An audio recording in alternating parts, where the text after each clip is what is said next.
Hey guys, it's Rick. Welcome back to the Sound Horizons podcast brought to you by Toontrack, where I'm always on mic because I don't want the audio guys to complain. Hey, but seriously, thanks for coming back. We are going to continue this whole thing of having the coolest people in the music industry on the podcast. Today's no exception. It's a household name we have here. I mean, I don't know about your household. In my household name. Most cool household name. You got to check your household if you don't know this name. I'm not saying anything. I'm just saying, okay? Today, it is my pleasure to bring to you a conversation with an amazing human being by the name of, you ready? Chris Baseford, ladies and gentlemen. Dun, dun, dun. Chris Baseford. The internet goes wild. You can't hear him, but they are. Trust me on this. And no one knows better than you. I mean, I'll just jump right into it. Here's the most important thing we're going to talk about today. All right. You're on a desert island, and you can have one of these three things. Okay. You can have Cheetos. Mm-hmm. You can have Doritos. Hey, crunchy Cheetos or like the puffy Cheetos? Dealer's choice. All right. I'm going to leave that way. So you got Cheetos, Doritos of any flavor, okay, or insert the Frito. You have all the Eatos, basically. The Cheeto, the Dorito, the Frito. This is such an easy one for me. Cool Ranch Doritos all day, every day for the rest of my life. That's it. The one thing Doritos never messed up. The one formula that everybody agrees unanimously. Yeah. Do you know how much it must be, like how horrible it's got to be the guy at the Dorito factory that invented the original flavor, and he's riding high for so long. Yeah. And then in the early 80s, the new guy comes like, how about we do this? Let's do some cool. And he's like, Cool Ranch? What's that? That sounds like nonsense. And it is unanimously everyone's favorite flavor I've ever talked to about Doritos. Two things to note there. Okay. Everybody loves Cool Ranch Doritos. Yeah. And clearly I've had more than one conversation about Cool Ranch Doritos in my life. Yes, you have. Which is sad on many levels. But well, here's the other thing about Cool Ranch Doritos. Imagine being the guy who came up with Cool Ranch Doritos in 1989 and has been trying for the last 30 years to top it and hasn't even come close. Oh. So what's worse? Making the best Dorito, or I'd argue chip flavor of all time. Oh, that's a great and never point. being able to top it. Or one of the guys who's like still trying to look for their Cool Ranch. I don't know. It's kind of like the music business. I was going to say, to bring it back to music, we'll use an analogy that'll aggravate everyone. The Cool Ranch Doritos are the appetite for destruction for that gentleman. He's going to go and make other sounds, but never be able to top that sound. That's very true. Chris Baseford, the thing is when we talk about that and ubiquitous music, you're kind of ubiquitous with rock. I mean, you're like the king of rock and roll music on many levels when it comes to I wouldn't go that engineering. far, but I appreciate it. And I have to ask, because anytime someone has such a storied career in a specific genre, I wonder if that was the plan. Is that where you wanted to go, or is that where you ended up as an engineer and a mixer? Interestingly enough, it wasn't by design per se, but it was always a desire. So when I first started, I was working at Sony Music in Toronto, and this is probably like 2001. Okay.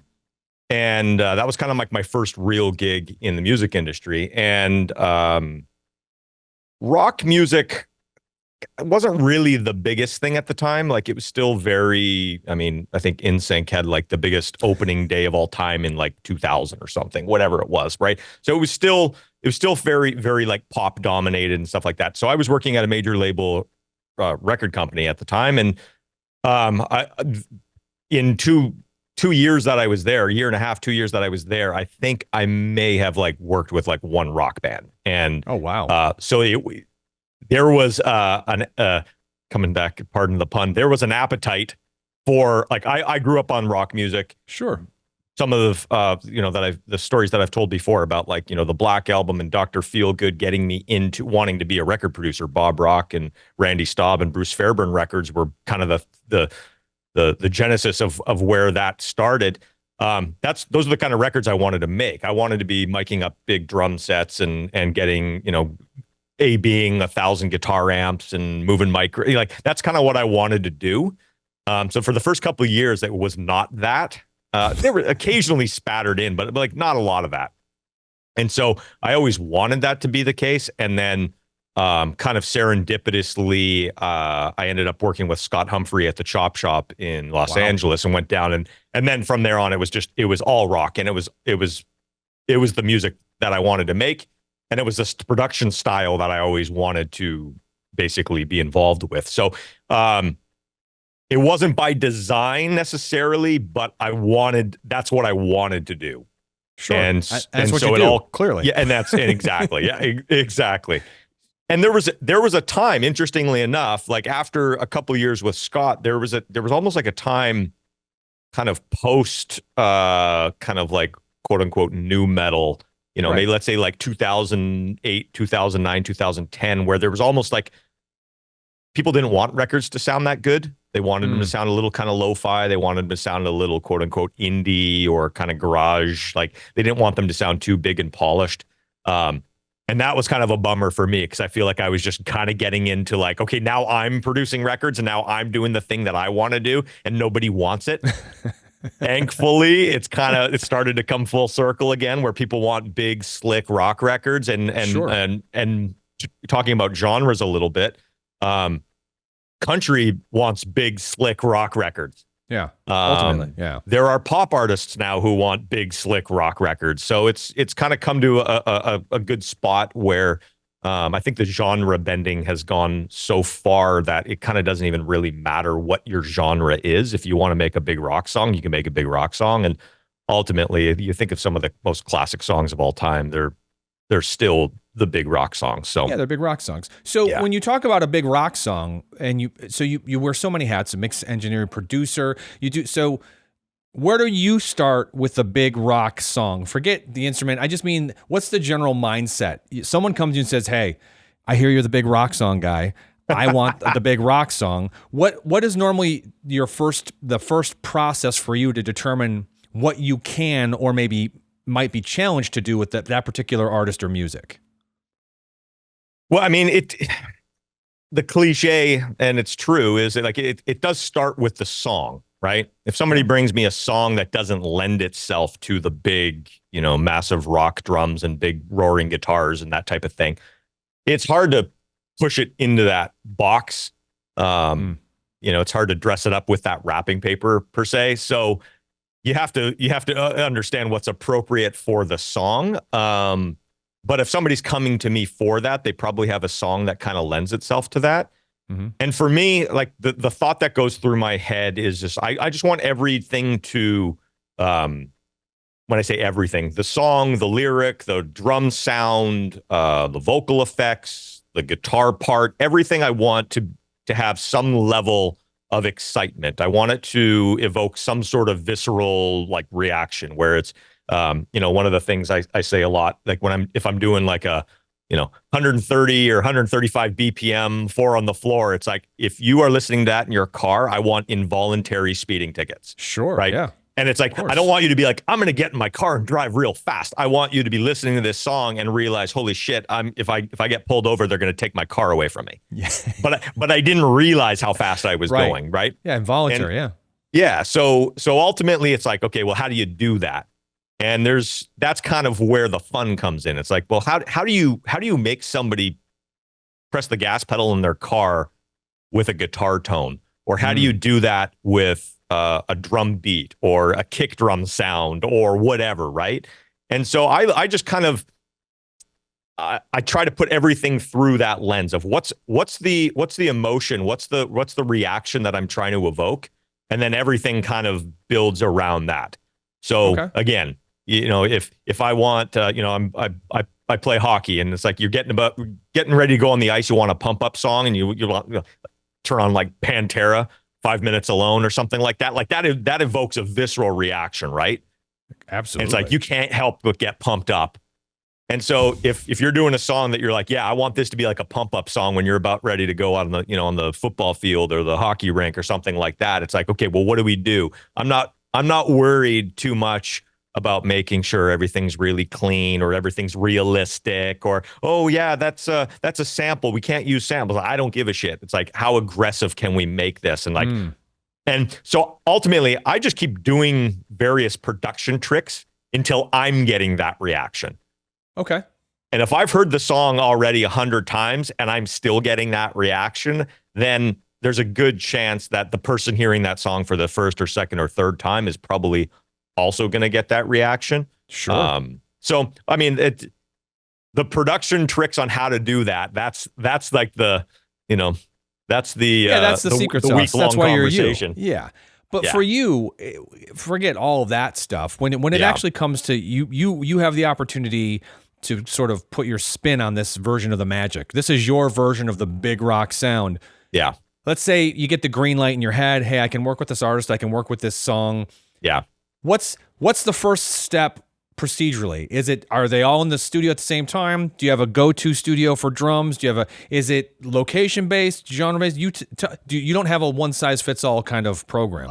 No, it's different for everything. So I would say in most bands these days, less so kind of in the early days, but more so these days, you usually have one or two quote unquote kind of, alpha is the wrong word, but leaders of the band, whether or not they're the head songwriter or they're the kind of the main creative vision of the band.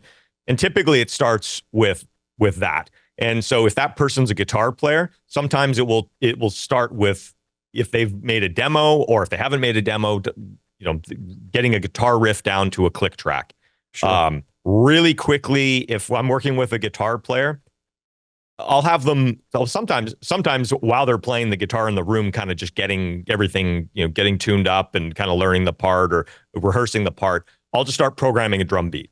I would much rather, but for me, the goal early is to make it sound as, I don't want to say finished, but I want it to sound like I want the track that we're working on to sound like a record as quickly as possible. Sure. So I've kind of got my tool belt of things that I use to get that sounding really good and really exciting as quickly as possible. So I'll program drums. I'll even program a bass part, and I'll leave everything super wide open. I won't be programming bass fills. I'll just program like whole notes or just a pedaling on one note, and then let them play to that. So that way, again, same thing.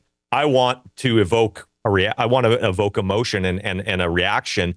So when the person who's playing that part, it's hard to do that to a click track. It's kind of like, I'm really excited. I want to go and like crush some skulls on the hockey rink playing to this click track. And it's like, I'll get some big cartoony drums just going boom, boom, like real fast and have them play to that. And then we start building. And so however that builds out, maybe it's from the guitar riff, maybe it's from a vocal track that obviously they need something to sing to. So we'll program something like that. If I have a whole band and we're in a rehearsal space and they've been rehearsing this song and we've done some pre-production, then I love having everybody out there so that way they can kind of feed off of each other. To me, that's like the ideal scenario. It just doesn't happen anymore. It's very, very rare in rock music. Number one, to have either the I don't want to say the resources, but it's like people are spread out these days, right? So that's a problem. People are busy, so it's kind of like when you're writing a song or you're starting to produce a song, if it's at the very beginning, it's kind of like, well, we don't need the whole band there. The bass player is going to be sitting, unless he's writing the song, he might be sitting there for 3 hours while we work out like which chord change to go to in the bridge, right? So typically it's kind of one guy at a time or maybe two guys in the room. And so that's kind of the way that a lot of my process has been kind of built around. But in the event where I can get a band in a room and we've done some pre-production beforehand and the song's kind of put together, that's still my favorite way to do it. And where you just start getting everybody feeding off of each other and you start hearing things in context. That's the other thing is, when hearing things in context is huge. So for instance, if the guitar player's just playing to a click track, you might say, that's kind of lackluster. Like that little part there, kind of whatever. But if he's playing that over top of like a really cool drum fill, or there's something else happening that we've programmed, or if we've got a band that we can actually audition that really quickly, we're like, no, that's actually really cool. The guitar doesn't need to be the focus there. Let's let the guitar just do something maybe a little less intricate or a little less exciting or attention grabbing and shift the focus over here for a second. Like, so there's all these things that you can do. It kind of just depends on who you're working with. And that kind of drives a little bit more of how it's done and how it gets built. more so than me having like, okay, everybody has to come. Anybody who works with me gets plugged into this system where we do the same thing every time. For me, it's very much situationally dependent, artist dependent. And even just like I said, how the project develops. Are we starting out? Have we never worked together? Have we been doing pre-production for a month, like remotely, to where you guys have been rehearsing and we just get in the studio and start knocking out takes? Very, very different depending on kind of what the situation is.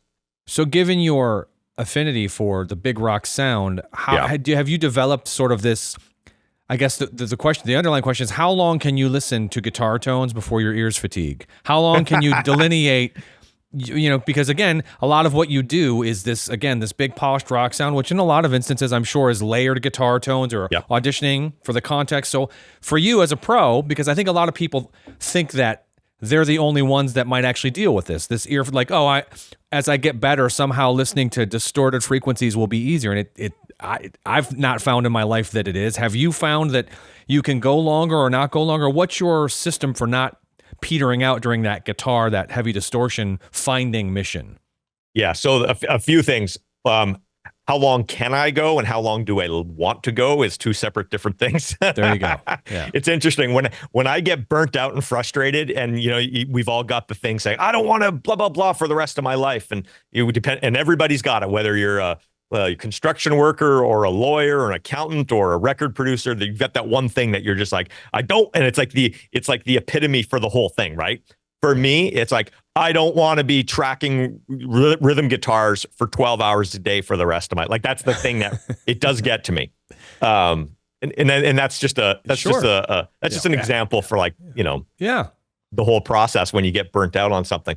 A few things that allow me to do it. Number one, I do love guitar tones. I love guitar amps. I love the toys. I love pickups. I love like all of that stuff. So it's exciting for me when we get into that mode. Once the other thing is I do not so much anymore, but I used to spend a lot of time. I'm very purposeful in how I allocate my time. So I have what I refer to as like practice time. I have like preparation time. I compartmentalize these things out. So when I do get to being in a studio with a guitar player where somebody's hired me to do a song with them, I'm not figuring out what, a 5150 sounds like for the first time. Like I've already done that. I've experimented during my like practice and my preparation and my experimenting time. Okay.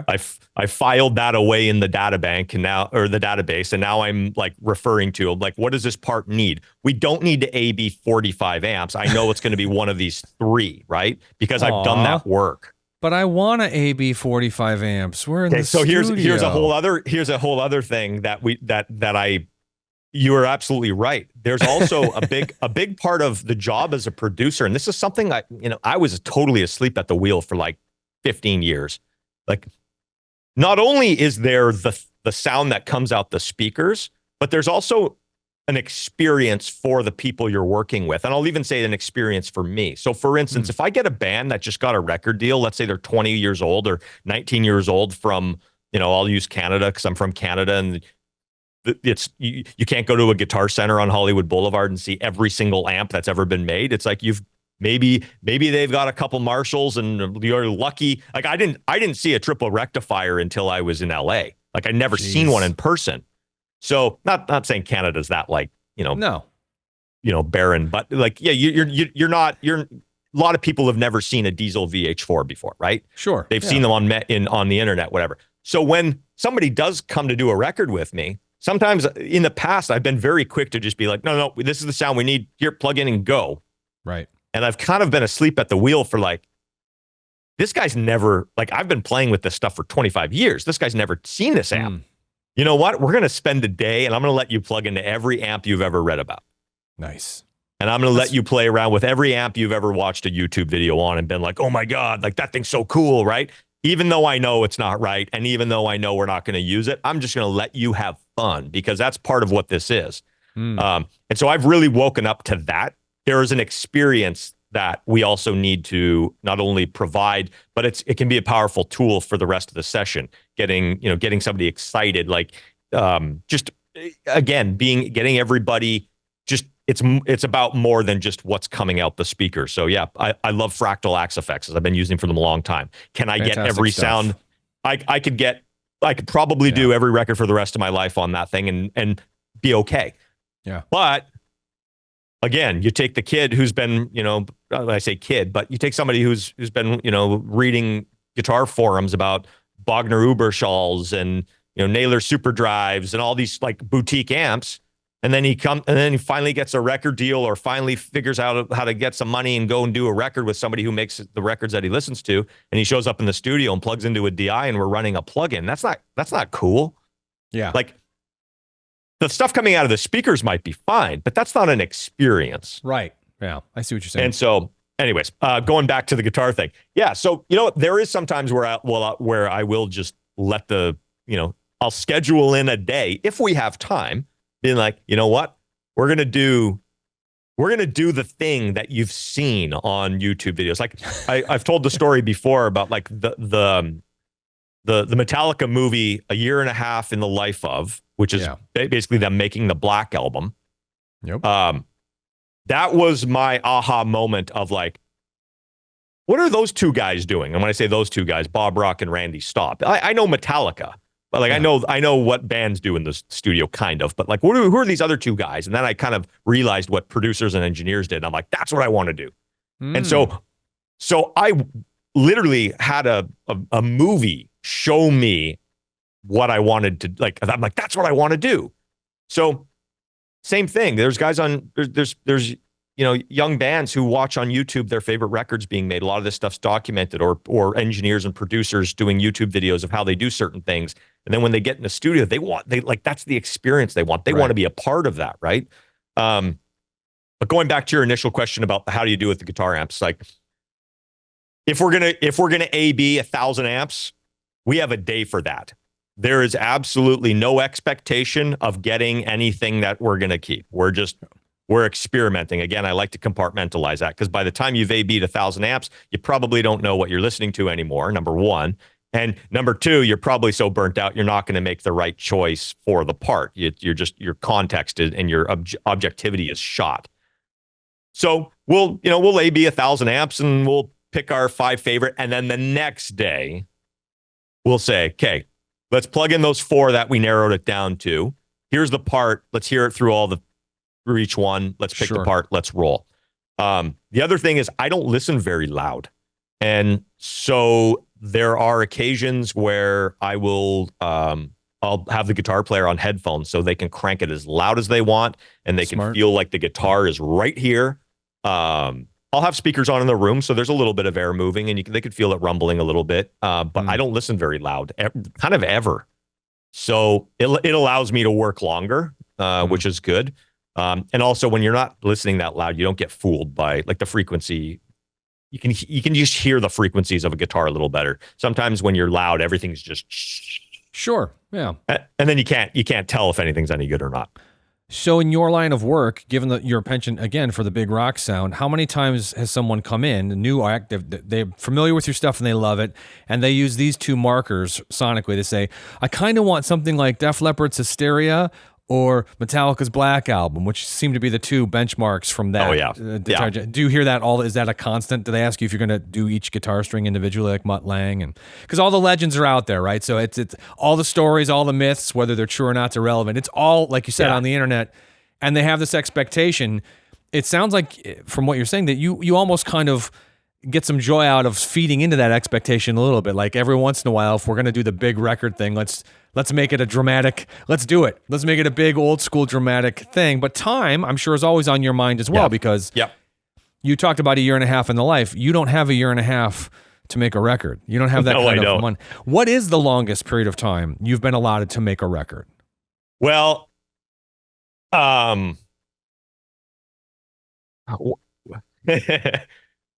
me and Chad are notoriously slow for making Nickelback records. But we're also not like 12 because you're hour a both day. Canadian and you're so polite to one another. It takes longer to be polite. You just don't yell at each other. No, we like to have fun, and you got to stop and talk about hockky and then be exactly. polite. Well, that's absolutely a thing. It's like, the half-hour dinner break turns into watching a hockey game for 3 hours. It's awesome.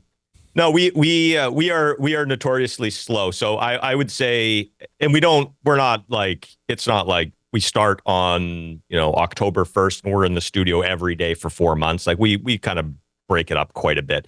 I think like Nickelback is probably the longest, maybe 8 months. Wow.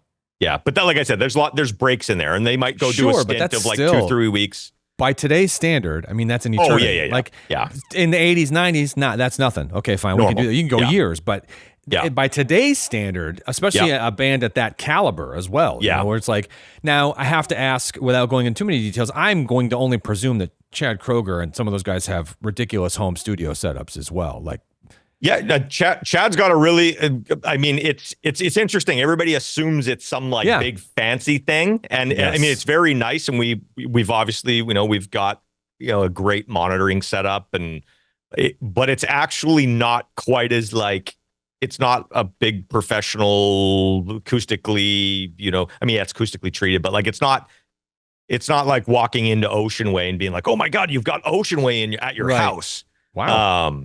So it's great. We try to make it as creative as possible and comfortable as possible. We don't necessarily need it to be a mix or a mastering room. So there's lots of guitars everywhere. There's lots of space for seating. There's room. There's couches. There's big speakers. We've got, I've got so many different sets of speakers. So if I'm working, I can turn off everything except for the ones that I'm working on. I can turn off the big subs, and I can turn off. And then it's like, if Chad's in the room playing, we've got the next level of subs on, full frequency, everything loud. And then if we've got a room, a couch full at the back that's listening as well, then we've got the next level of, everything goes to stun. And I usually leave the room at that point. Nice. But we've got all the toys, but it's really not as crazy as I think everybody expects. Well, the other thing is we want to believe that. We want to believe that it's awesome. It's bigger than you think. No, but you get why we project, because Nickelback is, in my opinion, one of those bands that still carries that old school torch. Yeah. They kind of came in right at that cusp where, like you said, they were being relevant here in the States right around the same time the first wave of nu metal was starting to rise. Nickelback was sort of on this the tandem, so they rise together, and that it seems so long ago, but it really wasn't. But that music, nu metal, and sort of that last wave of rock, that took the world over. I mean, that was that was the music everybody listened to. So of course, I'm going to project that kind of, and you always want to think that your heroes give a shit about the things you do. Like, you're like, oh, I'm sure he's got Neve down. It's like, he doesn't. He's a songwriter just trying to make music.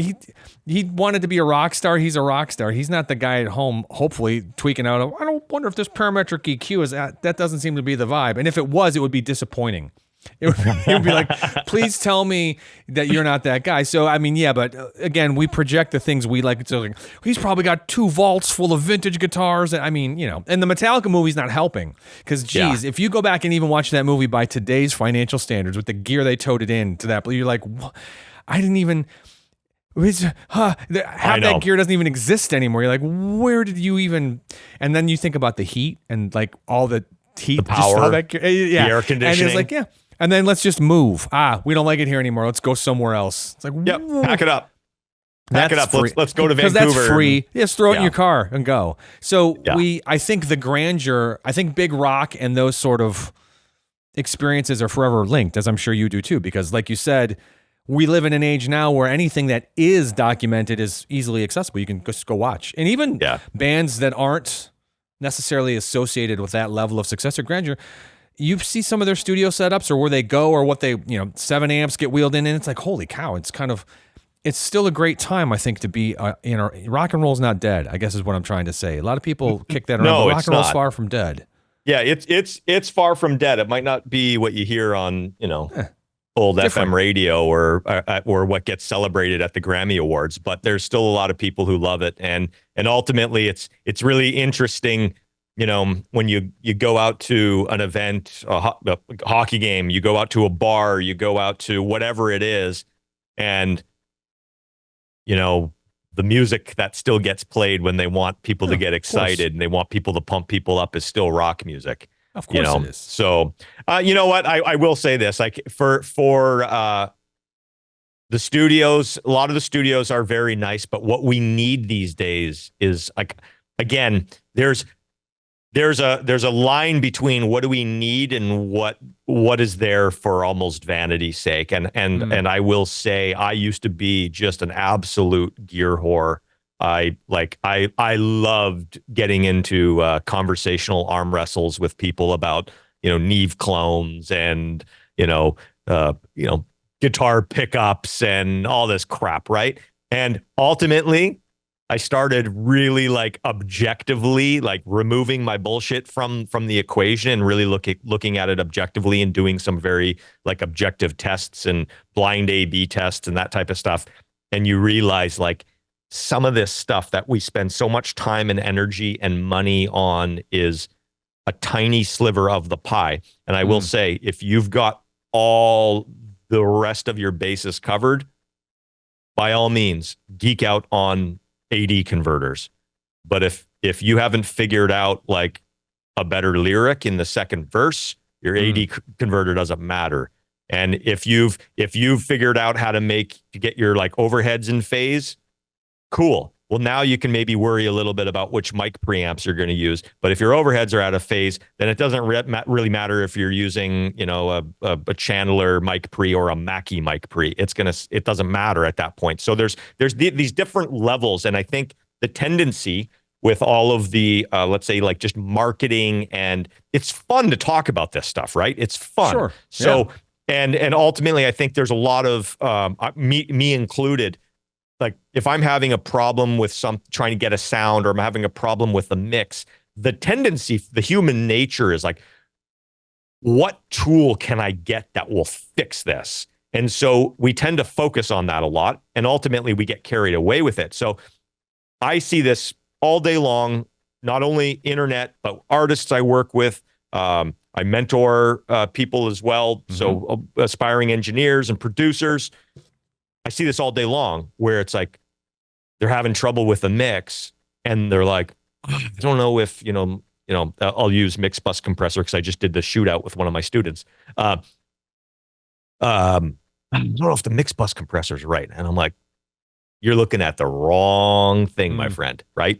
It's ultimately very eye-opening when you start to actually like cut through the bullshit and do some of these tests, even with guitar amps like that. It goes all the way down the line, and it's like, focus on the last 10% when you've got the first 90% covered. That's not where it starts. So with drums, guitars, instruments, songs, all of this stuff, it's amazing how many people, it's fun. Here's another thing from that movie. Now that that's kind of the hub of this conversation. There's a part in there that's famously when Bob Rock's calling bullshit on Kirk Hammett for this guitar solo. He's like, the sound's not right. The sound's not right. And he's blaming the sound. He's like, dude, your part sucks. You didn't do your homework. You didn't come up with a cool part. Now you're stalling and you're blaming. You're like that. That's a microcosm for what we all do every day. It's just a matter of how big of a thing of it is. Are we blaming the compressor? It's like, oh, this vocal sound's not working. I might not be using the right EQ plugin. And it's like, it kind of doesn't matter until like you're at the very kind of end of, okay, now I can get picky with, what's the difference between this Neve clone and this Neve clone? So I can totally hear that in the finished song. Especially on the finished. Yeah, that's right. Because when I'm listening to it on my iPod, I'm like, oh, I'd like this so much better if that wasn't a Neve clone. But now I'm out, so man, that guitar solo would have been way better with an API pre. Yeah. Oh man, no. It's funny because I agree with you. When I look back on let's say the past 17 or 18 years of our industry, especially. And I call it the rock and the metal genres just because those are kind of the primary guitar-driven genres. Still, we crossed this threshold a while back where it was exciting to finally be able to yield great results recording at home. I mean, that was great. Yeah. And that's been a beautiful thing for the industry. But within that, then became the novelty, to your point of, well, now I need to think about all these things I didn't think about before, which isn't necessarily true. People stopped thinking about writing great bridges or choruses or how long the song should be, or even, the long lost art of sequencing an album, putting 9 songs together to tell a story. They stopped focusing on that, and understandably so, because it's unique. It's like I said, it's with the compressors and the EQs, and that stuff is great, and it's phenomenal. Yeah. And hats off to everybody that makes great gear, digital or hardware based. Absolutely. However, it wasn't until he was dead that anybody gave a shit what Jimi Hendrix played when he played at Woodstock, or stopped to think about all of the nonsensical rule breaking. These things weren't fetishized. They were literally like a carpenter looks at a hammer, like, oh, you're going to build a house, you need to buy a hammer. Doesn't matter what. You're going to play live, you got to buy an amp. You should just go find something that's loud. Yes. And there was no, but what about the sag? And what? Yeah, those are all like mythology, as they say, is for later. That's all stuff we built into it after the fact, and that's great.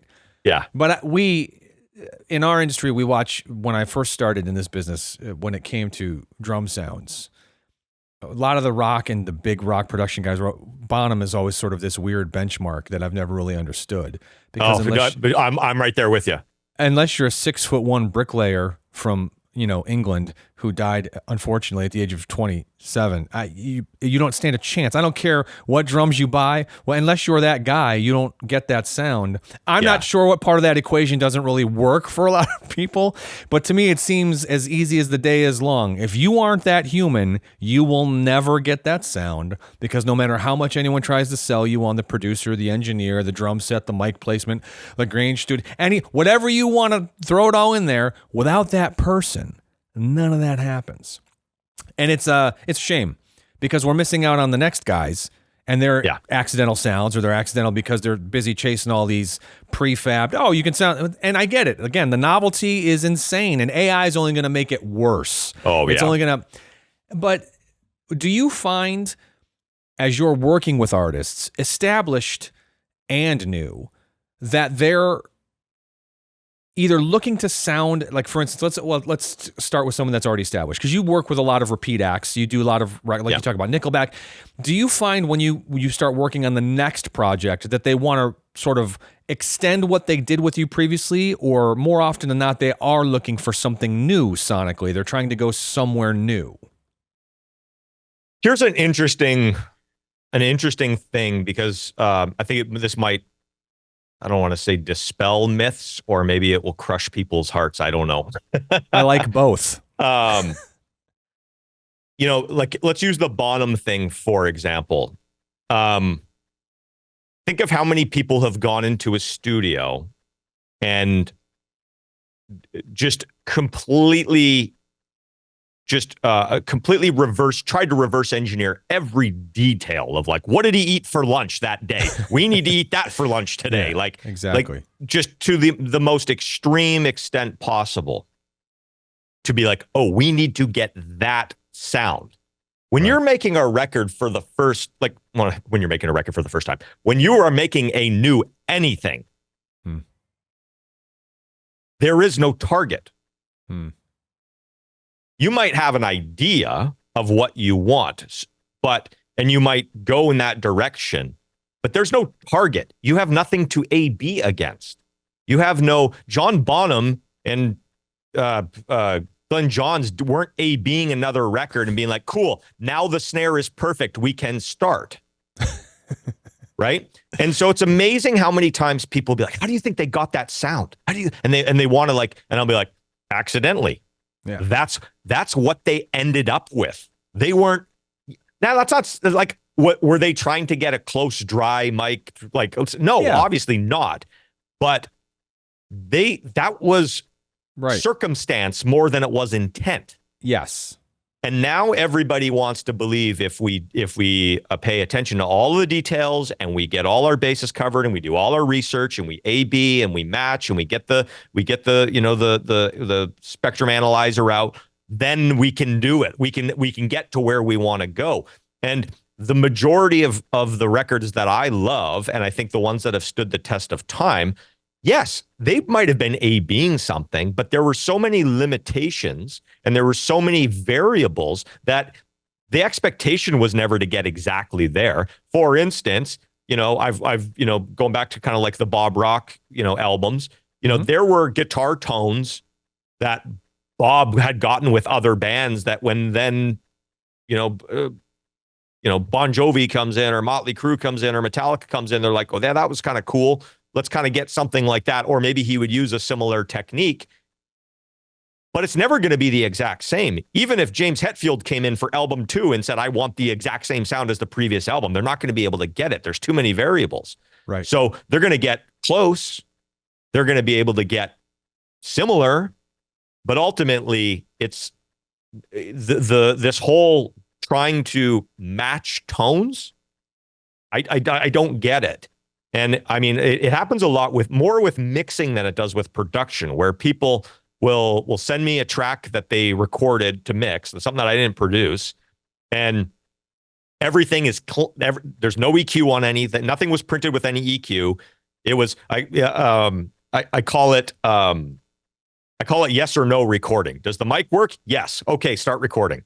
Nice. It's not move the mic to where we get the kick drum to sound what we want it to sound like. There's no creative intention involved. It's like, is the mic on the guitar cabinet working? Yes, start recording. It doesn't matter what it sounds like. And then they send it to a mixer and then say, hey, I really love the sound of that Nickelback album. And they're like, can you make it sound like that? And I'm like, well, we recorded the guitars a certain way. We recorded the drums a certain way. We recorded the vocal a certain way. We made all these decisions. And it's like, those decisions were made early. You want me to make those decisions. You want me to build all that stuff in at the end. All of that stuff was built at the beginning. I didn't reamp the Nickelback guitars. Chad played with that sound. So he played to that sound, right? Was it hard for you as a producer to learn how to make those commitments? You talk about sort of being, so just committing it, that came naturally to you then? Well, we had to. We had to. I was very fortunate. I mean, I bitch all the time about, I say, I arrived to the party when everybody had left. Because, 3 years earlier, I would have been making massive records, right? Sure. A shitty record sold 1 million copies a year, right? Yeah. And so I came in right as like Napster just decimated the industry. Welcome. Yes. Exactly. But where is everybody? No, we're glad you're here. Yes. They said this party was awesome. Where's the party? Yes. No, but like I was fortunate to come in at a time where I was also right on the knife edge of like the technological advance of I don't want to say digital because digital was already prevalent. Like the Black Album was recorded, or a lot of the Black Album was digital tape, right? Mm-hmm. So I was like, that's been around, but it was Pro Tools. Like there were Pro Tools operators because the engineers didn't know what Pro Tools was. Yeah. So I made records on tape. I made records on ADATs. I made records on DA88s. I made records on Pro Tools. So I had that a little bit of that experience. And when you're making a record on a DA88 or a Studer 827, or even when I went to go work at the Chop Shop with Scott, we still track drums to a 16-track Ampex MM1200. So I had I didn't have it because I like big drums. I prioritized room mics over having the snare top and the snare bottom mic separate.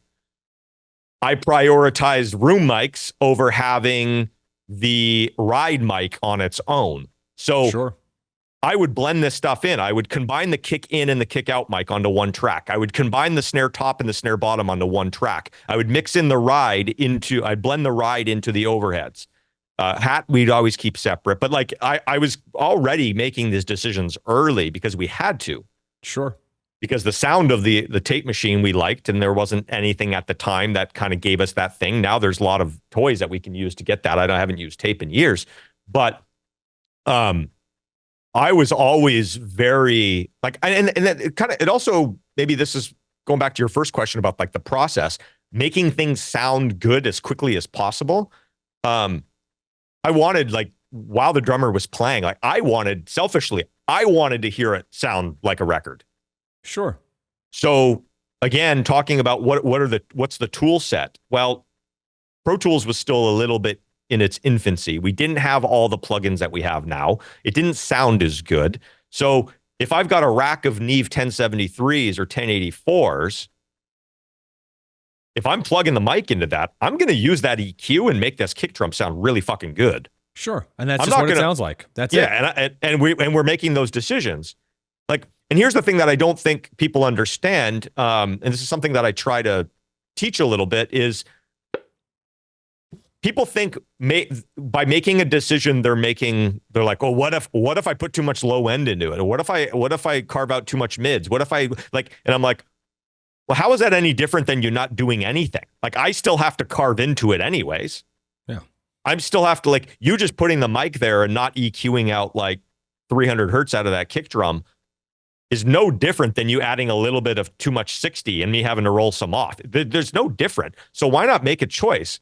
And it also then will inform every other decision down the line, because how do you pick a guitar amp when you're listening to drums that are just so flat and boring and boxy? So that was my next question. What instrument in anything you like, let's say you didn't record it. You didn't record it, you're going to mix something. Yeah. What instrument do you find is either responsible for the best other decisions and instruments or the worst other decisions and instruments in a mix? Is it the guitar tone? Is it the drums? Those are normally the two that are going to come up.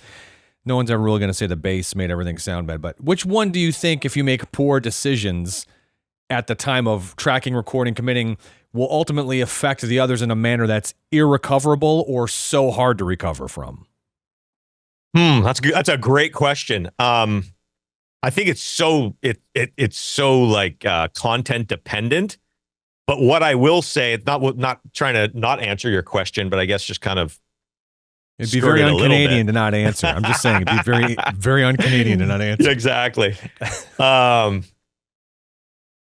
would say everybody knows, or let's say not knows, everybody records now, including myself. Like, I even do this to a certain extent on certain things, but everybody records. Instead of even when they're making decisions, everybody builds in a safety net. So for instance, record the DI separate in case we fuck up. Record, the vocal. Don't put too much compression on. Just put a little bit of compression on, even though trigger the drums, get the MIDI track just in case you gotta play something. Make sure the transient on the kick and the snare are good. Like, I've literally had that conversation with people where the drums sound like shit, and somebody will send me a track, and they'll be like, okay, so I sent you the track over. Did you have a chance to open it up? And looked at it. How did the transients on the kick and the snare look for you? And I'm like, what? Pardon? Are the transients nice and clean so that like you can trigger? And I'm like, yeah, they're fine. How did the kick drum sound? Oh, well, we just wanted to make sure we gave you a good transient. And I'm like, fuck, that's what we've come to. Yeah. And I get it. I use samples all the time. I love them. I love drum samples. Well, you have samples. You've worked on some samples as well. We'll talk about that in a minute. So yeah, absolutely. Keep I mean, I love samples. I've never been a purist about it. To me, it's all a tool. It's all a toolbox, right? It's all flavor. If I need it, great. I'm not going to just slap one on for no reason. I'm very intentional about what I use and why I use it. But everything's recorded now in such a way where even if you're making a decision, you're not really making a decision. You've got your fallback, or you've got the safety net, or you're almost prioritizing the safety net over the decision that's being made. So to be perfectly honest with you, the one thing like that I can't fix most of the time is vocals. Like, if the vocal sounds like shit, or that's the hardest, we can tune, we can time, I can EQ, we can compress, we can do all that stuff. But like, if a vocal's just recorded really bad, if it's, you got too much room in it, it's distorted, it's peaking, it's overly compressed, and now it's hard to kind of like quote unquote uncompress it. But that's usually done at the end. And so why did they make all those decisions? I don't know. Maybe they were listening to a really compressed track, and that was the only way the vocal sounded good, is to really squash it, right? I would say it's almost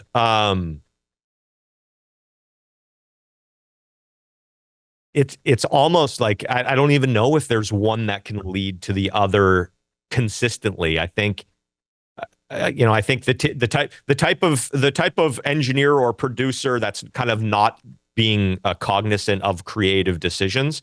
I think ultimately they're always just playing it so safe that you ultimately have whatever you need to turn it into something. Okay. And I even hate saying that because that's going to perpetuate the bad behavior. It is. But now there's a palate cleanser question, because now I want to go in a different direction. Yeah. Is it true that at birth, all Canadians are issued a hockey stick and a Bryan Adams record? Is that nope, is that absolutely accurate? wrong. My brother never played hocky. Come on, is he really your brother? Well, you know what? I've actually asked that question. I know he's my brother. I know he's my brother because fair. If he was on a microphone right here and you closed your eyes, you wouldn't be able to tell the difference between us. Okay. So I know he's my brother just from our voice. Fair. But he's not a hockey player. Was he born in Canada? That's an interesting question. Ooh. His birth certificate says he does. So, but every Canadian is not required to like Bryan Adams? Is that what you're telling me? Because I would think Bryan Adams is a national treasure. National treasure. I'm so biased because I love Bryan Adams. That's because you're a smart human. National not, right? treasure. And that's that was my so well put together segue. So behind you have some accolades hanging on your wall. And one of the things that I am always interested in is, as you look at those, can you draw any sort of line to any one thing you did on each one of those plaques, or that got you one of those plaques, that's like the same thing? Like, this is one through thread that I executed on each one of these products, and as a result, this is what happened. Is there any one thing? And it could be something sonic, it could be something personal, it could be a work ethic, it could be anything where you're like, I see that in every single one of those plaques. That's the one thing that's consistent. Well, you actually touched upon my answer for that, and I'll preface it with, when I was younger, all I wanted was for people to hire me because of how something sounded. That's all I wanted. I wanted to be able to go to bed at night and hang my hat on the way a record sounded. And I can honestly say, and I think if you went and asked any of those artists, as much as I want them to be like, that was the best sounding record I ever made, I don't think any one of them would say like that's why they work with me. Okay. And I think ultimately my answer to that question is, I hold myself to an extremely completely unrealistic standard. I call it the bar. I have a very high bar for myself. Okay. And so I'm always trying to make every part of everything as good as it can be at all times. If we're having lunch, I'm like, okay, what's going to be the best lunch we can have today? Not that I'm going to make it, and not that I'm going to go pick it up. I might, but like everything. And even in life, like that's just something that I don't know. Well, I have a couple of ideas where that came from, but I think there's just a striving for excellence, for kind of lack of a better word. There's a dependability and a reliability factor that I think, all of those artists know that, I'm going to show up every day and we're going to be kicking ass every day. Well, and if I can interject based on what you've already shared with us, because of the way you started, I always look at the engineering field, particularly as sort of that jump off point where most engineers either determine they want to be engineers or they want to be engineers / producers or moved. I mean, that's normally sort of that first place where you make that decision. Yeah. And I think based on the time, as you shared with us, when you started, engineering in its purest form, in the height of music, 60s, 70s, 80s, 90s, it was a very blue collar job. Yeah. And it had a very blue collar work ethic because you had to, like you said, solve problems. You had to understand the basic components of electricity and engineering. Like, you literally had to understand how things were put together and what to do if this went wrong. So I think you fast forward to what we were talking about before, where that's not a barrier to entry anymore. We No. could go, you and I, find a young man or woman in school and just say, hey, we're going to teach you how to make up song, and throw up some software, and it wouldn't devalue the process. It wouldn't devalue the way it sounded, but it certainly would change the way they approached creating it. So what I'm hearing you say is you've got this old school blue collar work ethic. To you, it's like going, not that there's anything wrong with going to the coal mine, but coal mining's hard work. You go in and you got to be fresh. You got to pay attention to what you're doing. You never know what situation's around the corner. You got to be ready for anything, and you got to treat it like it's real, or you're going to have problems later in life. Yeah, and even taking that one step further, I mean, I think not only putting the work in, but also focusing on, for instance, if I was a coal miner, I probably would be the guy who is like, hey, when I pull out a chunk of coal, I want it to be like a certain shape. Yeah. And yeah, exactly. Right. I'll be like, no, it's like, I'm not just going to be hacking away at that thing. Right.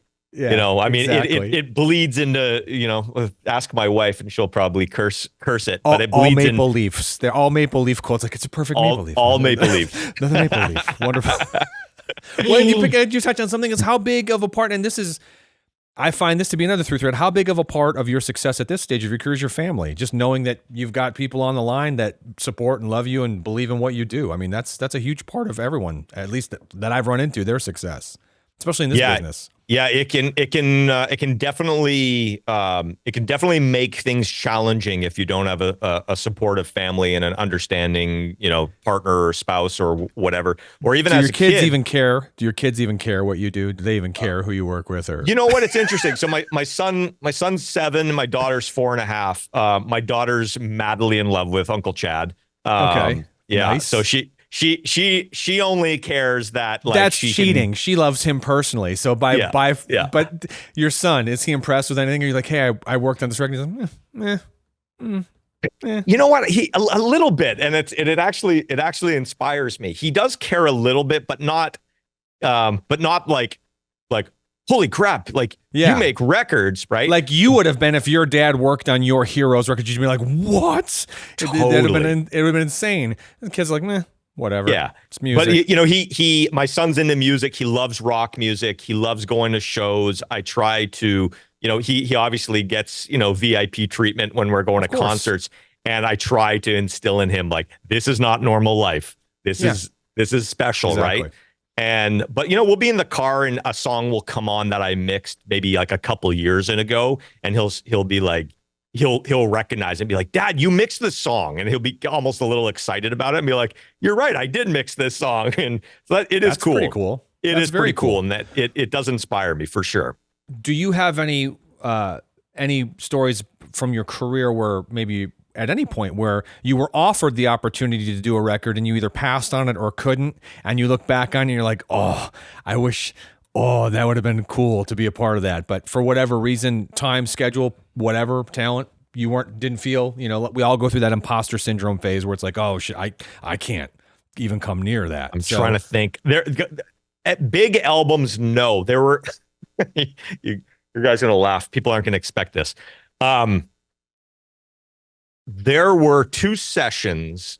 They were both songwriting sessions that I had to pass on, because actually I was making a record with a big band that ended up being a big record. So it was like, ultimately it was, it wasn't even a decision. It wasn't an either or. I was already committed. I was already in the studio, but I got a call for a songwriting set to record and kind of co-produce a song with some songwriters. And one of them, this is so not going to be what you expect.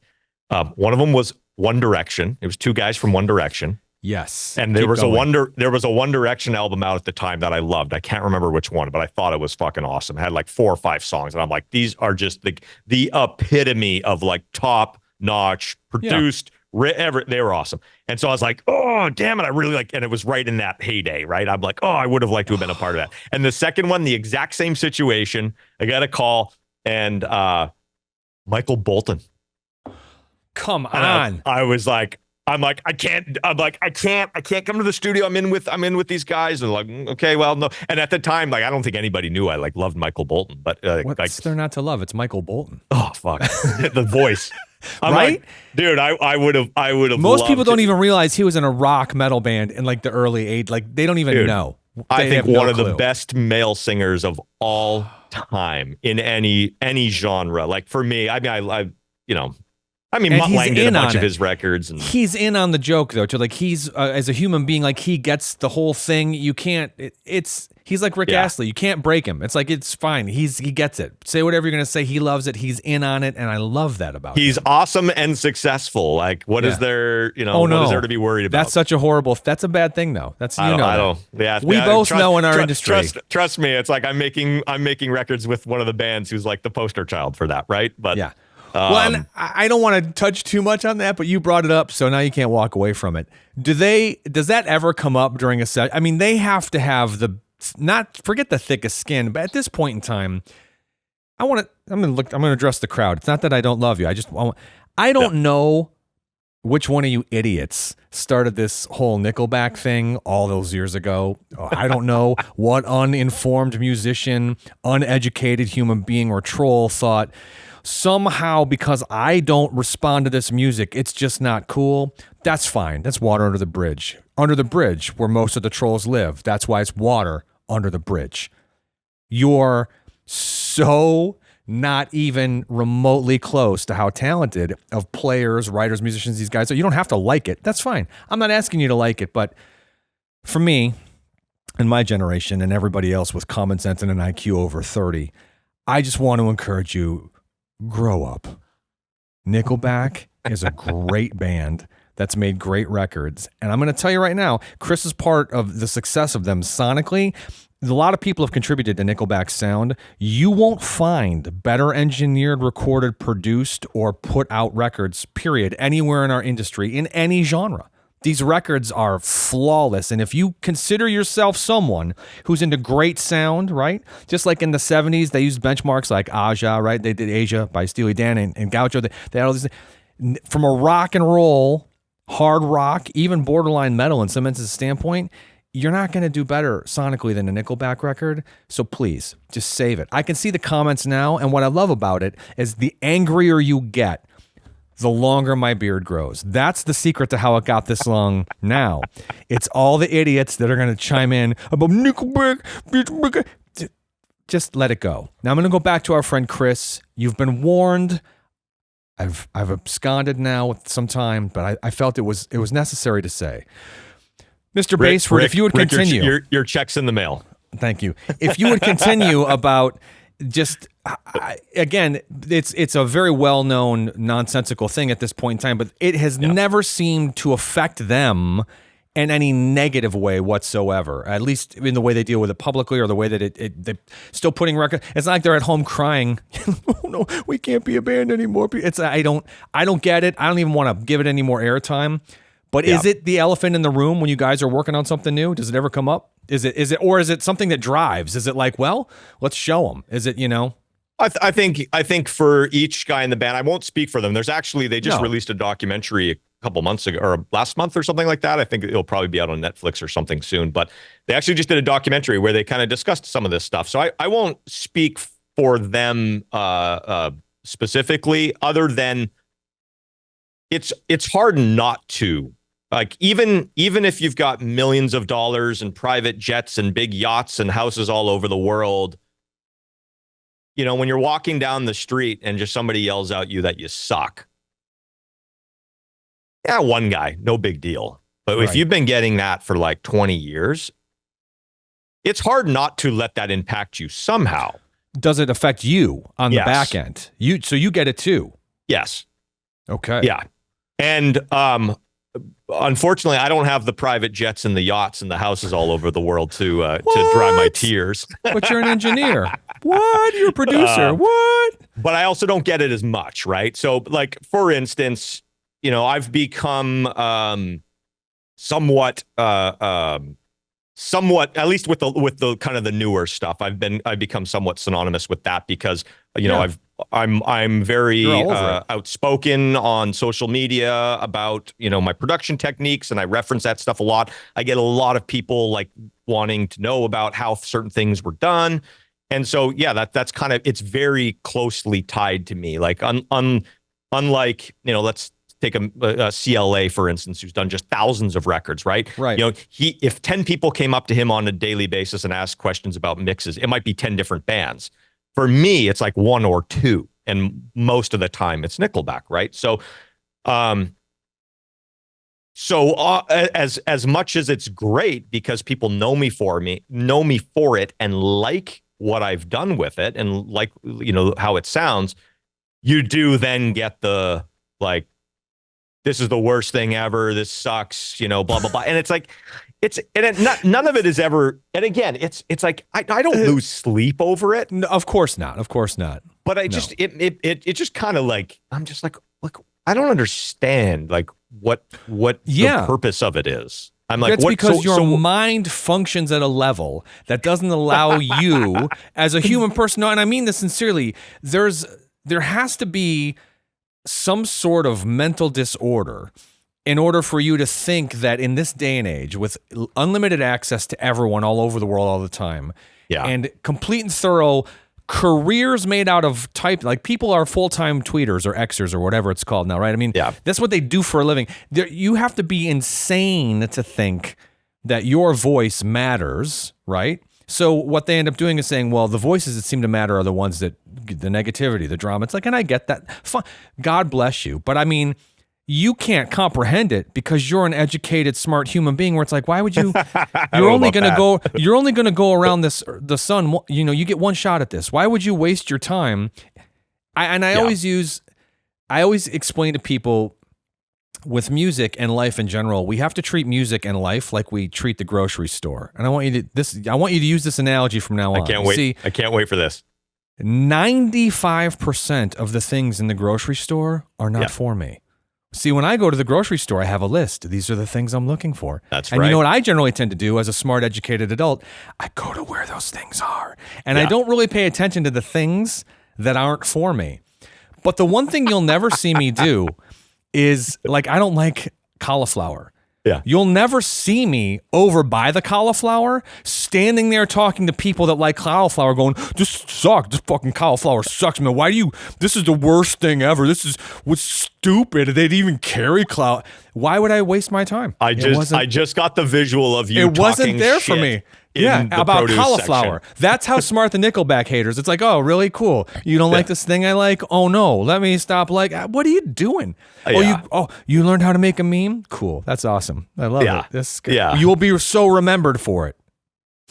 So you can't wrap your head around it because you're smart. It's like, why would anyone choose that? And you also, you see them, you know them personally, you know the work and effort that goes into these records and these songs. Yeah. And even though you're not going to pat yourself on the back, Duck, Here Comes Some Love, I'll pat you on the back. These records all sound fucking fantastic. They're fantastic. It's like, well, thank you.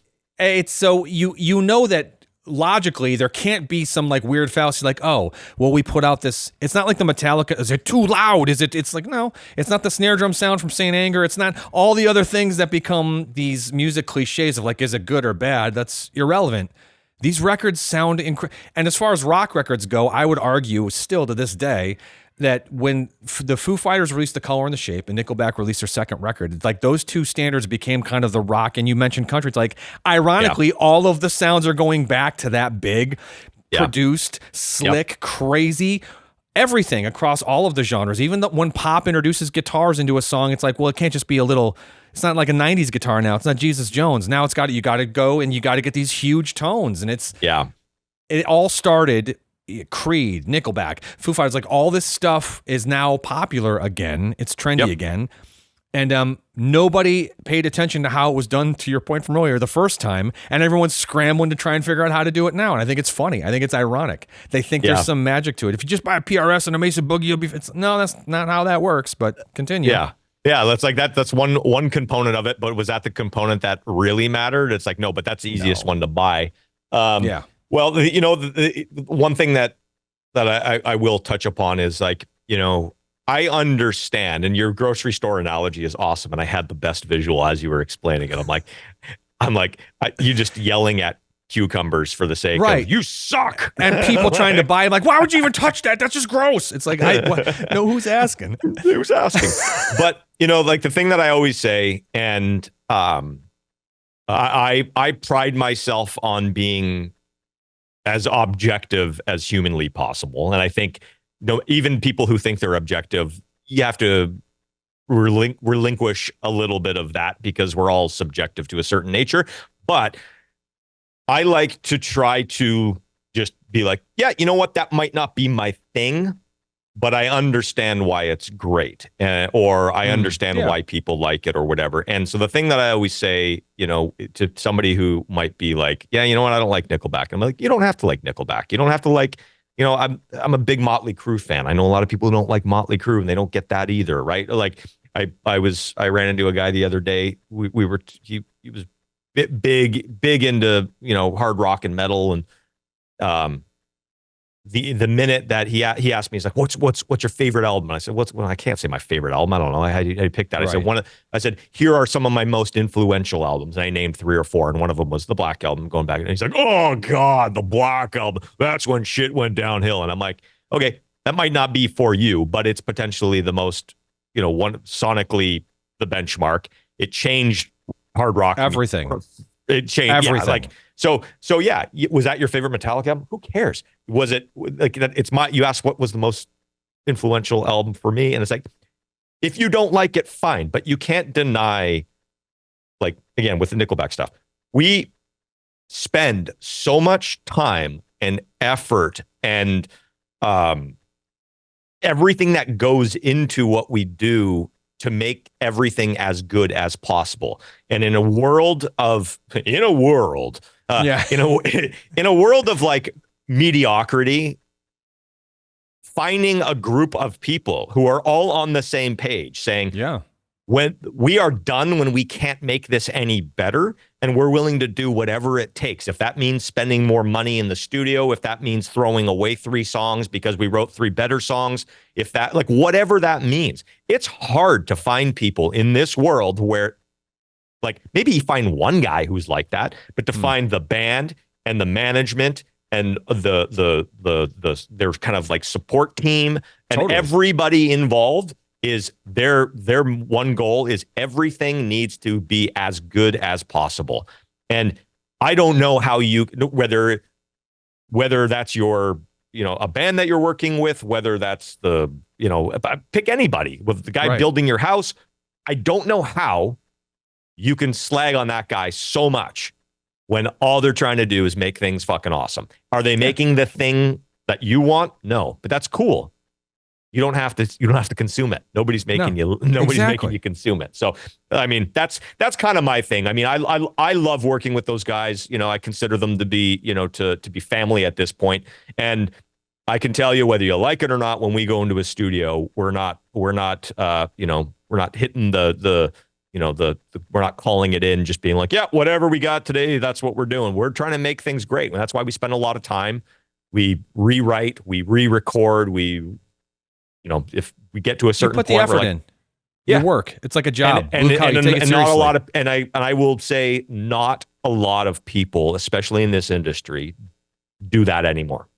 You used to have to, because if you didn't, then actually, like, music wouldn't actually come out of the speakers. Right? Exactly. If you had to go mic up a guitar cabinet and plug everything in and set gain, all that stuff, like that's like almost a barrier to entry. It's like, do you want to do that? Do you want to pick up a big, heavy guitar amplifier and move it into the other room? Like, I would argue today, you're cutting out half the people who make records by having to do that. Well, now you don't have to. Now you plug in your DI, right? So there's so many things that you had to do to put in the work. Now it's just it's so easy. And not saying that's a bad thing. I love the tools, but it definitely kind of it lets a lot of mediocrity through, because there's no friction anymore. No. Yeah. There's no barrier to entry, like you said. Yeah. Yeah. Okay. Oh, the audio guys are going to love that. So, I want to wind this down. So we've been all over the place, and as I get ready to give you your life back, I want to acknowledge a couple things. So you are also involved you have a number of products that you've kind of co-developed that I'm sure you use in your own productions, and people can go to your website, they can check that stuff out, stuff's for sale. But I want to give you an imaginary opportunity. Okay. If you could develop any kind of product that you would want, hardware, it could be anything. It can be a jack of all trades, master of none. It could be a guitar pick. If you could make anything that you've yet to be involved with or that you see you could make with your name on it that would solve XYZ problem, what would it be and why? Ooh, I know. You know what? It's a big answer. I had this, and I'm not unique because I've had other people say this, and I've actually seen it start to come into kind of fruition. It's not a software product. It's not a hardware product. It's, it would be a facility, or more importantly, a community. Okay. Probably 15 years ago when I was in LA, like, recording studios were closing. The studios that were left, people would go into for 3 days to track drums, maybe rhythm guitars, and then go back to their own home studio. And that's just become, like, fast forward 15 years, that's become even more prevalent. Right now, it's like I go into a big commercial studio maybe a couple times a year now, where I used to be there every day. Right. And there's a huge byproduct of being in a facility with other people. Not the people that you're working with, but just other people. Right. And so I kind of had this idea when, I don't know, probably like 2008. I'm like, I saw a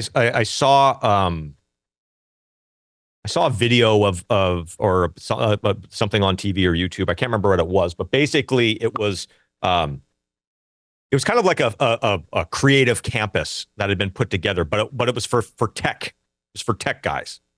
So you'd have programmers, you'd have robotics, you would have engineers, you would have software guys, like all these guys. And basically these, I think a VC company put this together, probably in the Silicon Valley somewhere. And they're like, yeah, we'll give you a spot, and you guys can all just collaborate together. And it was just this, like, creative kind of think tank, invention tank, whatever. And I'm like, I wonder what that would be like in, like, the music business that's become so segregated. Everybody's in their basement, everybody's in their bedroom. And, like, you know, I think about some of my favorite records. There was a movie recently, a documentary about Little Mountain, which is the studio up in Vancouver that a lot of my favorite records were done at.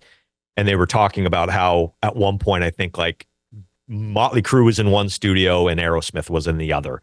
And then, you know, Steven Tyler wanders into this other studio to say, hey, and ends up singing on backgrounds on one of the songs, or ends up co-writing. Like, there's all these things, right? Sure.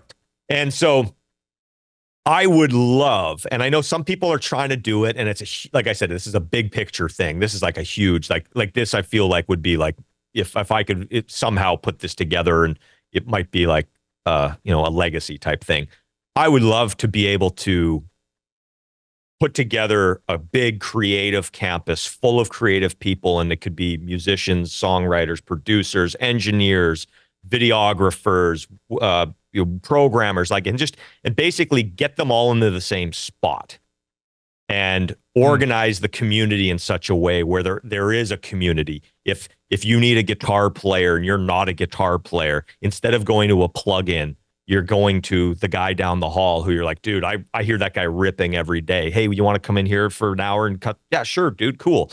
And do it in such a way, have this be almost a self-sustaining thing where it's not like, oh man, I can't make my rent this month, or, you know, that this guy's coming and going because he had a hit last week, but he doesn't have a hit this week. And, you know, so it's not fully flushed out, obviously, but, like, that to me is like the thing that I feel like we've lost, that I think was a really big thing. Every time I go to a commercial recording studio, especially one with multiple rooms, there's an energy. I love running into other people. People come into the room to hear what you're doing. I've even been in sessions where somebody's been like, hey, Chris, can you come over here? I want to play something for you. And they'll play me, like, their rough mixes, and they'll be like, yeah, we're going to, next week we're taking these to so-and-so. He's mixing them. What do you think? And be like, wow, this is like great. Or like, hey, what's your, any objective? Well, maybe we could throw a part in right there. And be like, yeah, that's right. We were hearing that, but we didn't think it needed it. You think it needs it? Cool. And then they end up putting a hook in it that like ends up becoming a big part of the song, right? Like that's really hard to facilitate when everybody's on their own and everybody's separated. It's a dream scenario you're creating there. I like it. Yeah. And it's would there be a hockey rink? Would there be a hockey rink? There would be everything. Like you think of what the tech world has done. The tech world has done this. You wonder why technology has advanced so fast. And yes, you have the Steve Jobs and in his garage, and you've got yes, of course. But why does Apple not have all of their people all at home working remote in their garages anymore? Sure. They build there's always the something most to be said about insane place yeah. to have them all come so they can collaborate, so they can be inspired by other people. Like one of the things, I'll kind of finish up with this. One of the things that I think a lot of people, including myself, one of my biggest struggles isn't not having a plug-in or not having a guitar sound or whatever. One of my biggest struggles is like staying motivated and staying inspired. And it's amazing almost like the rush of energy or motivation I get when I just go hang out in somebody else's session for an hour. If somebody is in a studio, they're like, hey, I'm in LA for the week. We're going to be over down at Henson. Why don't you come by? And I go and sit there and watch somebody else's session for an hour. Like I'm just chomping at the bit. I'm like, hey, is there an empty studio? Where's a band? Let's get going. Like I just want to work. Like that kind of re-energizes me. And I think, it's hard to do that. Like I try to artificially do that. Like I'll go put on, I'll go watch a documentary of one of my favorite records. I'll go to those classic albums, DVDs. I have all of them. Of course. Sometimes when I'm like, I just don't want to work today, I'll put on the Def Leppard Hysteria one and watch that for 20 minutes. And then I'm like, okay, cool. I'm going back to mixing. Right. So I don't, that's kind of like, I haven't talked about that in a long time. That's a good question because that's something that I know people are doing on a small scale.